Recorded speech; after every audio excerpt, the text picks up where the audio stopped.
Hi friends, I am Tilak. You're watching Tech May Be Unique, and today we are going to see how to create this text filter effect on your photo. So there's a lot of text and a lot of words with your photo which make your photo a text mixed photo like this. So how to get this effect on your mobile phone, and if you're new to this channel, make sure to click on subscribe button below. We just quickly move on to the video. So how to create this line image effect.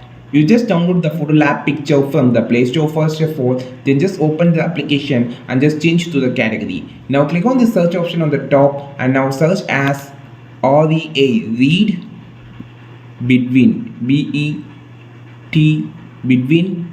You can see the for only one filter. This is the filter I just talking about, read between the lines. Just click on this filter option. Now just select the image that you want to make it like this. I'm just going to select this particular image and just click on this process option and just click on the save device, which actually save the image to your device. I'm just going to show another example also. Subscribe this channel.